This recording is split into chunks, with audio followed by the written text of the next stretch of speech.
ಕರ್ನಾಟಕದ ಕಾಂಗ್ರೆಸ್ನಲ್ಲಿ ನಾಯಕತ್ವ ಬದಲಾವಣೆಯ ಬೆಳವಣಿಗೆಗಳು ತೀವ್ರಗೊಂಡಿರುವಂತಹ ಬೆನ್ನಲ್ಲೇ ಕೆಪಿಸಿಸಿ ಅಧ್ಯಕ್ಷ ಸ್ಥಾನಕ್ಕೆ ಸಚಿವ ಸತೀಶ್ ಜಾರಕಿಹೊಳಿ ಅವರ ಹೆಸರು ಮುನ್ನೆಲೆಗೆ ಬಂದಿದೆ. ಹೈಕಮಾಂಡ್ ನಾಯಕರು ಸತೀಶ್ ಜಾರಕಿಹೊಳಿ ಅವರನ್ನ ಕೆಪಿಸಿಸಿ ಅಧ್ಯಕ್ಷರನ್ನಾಗಿ ನೇಮಕ ಮಾಡುವಂತಹ ಕುರಿತು ಗಂಭೀರ ಚರ್ಚೆಯನ್ನ ನಡೆಸಿರುವುದಾಗಿ ಈಗ ಮೂಲಗಳು ತಿಳಿಸಿವೆ. ಈ ಸಂಬಂಧ ಎಐಸಿಸಿ ಪ್ರಧಾನ ಕಾರ್ಯದರ್ಶಿ ಕೆಸಿ ವೇಣುಗೋಪಾಲ್ ಅವರು ಸತೀಶ್ ಜಾರಕಿಹೊಳಿ ಅವರಿಗೆ ದೂರವಾಣಿ ಕರೆ ಮಾಡಿ ಪ್ರಸ್ತಾಪವನ್ನ ಮಾಡಿದ್ದಾರೆ ಎನ್ನಲಾಗಿದೆ. ಆದರೆ ಕೆಪಿಸಿಸಿ ಅಧ್ಯಕ್ಷ ಸ್ಥಾನ ಸ್ವೀಕರಿಸುವಂತಹ ಮೊದಲು ಜಾರಕಿಹೊಳಿ ಅವರು ಮಹತ್ವದ ಷರತ್ತೊಂದನ್ನ ಮುಂದಿಟ್ಟಿದ್ದಾರೆ ಅನ್ನೋ ಮಾಹಿತಿ ಸದ್ಯ ಲಭ್ಯವಾಗಿದೆ.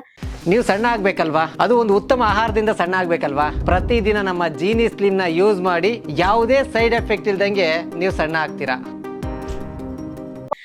ಸಚಿವ ಸ್ಥಾನ ಮುಂದುವರಿಸಿಕೊಂಡೇ ಕೆಪಿಸಿಸಿ ಅಧ್ಯಕ್ಷರಾಗೋಕೆ ತಾವು ಇಚ್ಛಿಸಿರೋದಾಗಿ ಜಾರಕಿಹೊಳಿ ಅವರು ತಿಳಿಸಿದ್ದಾರೆ ಎನ್ನಲಾಗಿದೆ. ಕೇವಲ ಪಕ್ಷದ ಹುದ್ದೆಯಲ್ಲಿ ಅಧಿಕಾರವಿಲ್ಲದೆ ಕಾರ್ಯನಿರ್ವಹಿಸೋದು ಕಷ್ಟಕರವಾಗುತ್ತೆ ಅನ್ನೋ ಅಭಿಪ್ರಾಯವನ್ನ ಅವರು ಹೈಕಮಾಂಡ್ ನಾಯಕರ ಮುಂದೆ ಇಟ್ಟಿದ್ದಾರೆ ಅಂತ ಮೂಲಗಳು ಹೇಳಿವೆ. ಇನ್ನೊಂದೆಡೆ ಮುಖ್ಯಮಂತ್ರಿ ಸಿದ್ದರಾಮಯ್ಯ ಅವರು ರಾಜೀನಾಮೆ ನೀಡಿರುವಂತಹ ಹಿನ್ನೆಲೆಯಲ್ಲಿ ಈಗ ರಾಜ್ಯ ರಾಜಕೀಯದಲ್ಲಿ ಮಹತ್ವದ ಬದಲಾವಣೆಗಳು ಸಾಧ್ಯತೆಗಳು ಹೆಚ್ಚಾಗಿವೆ.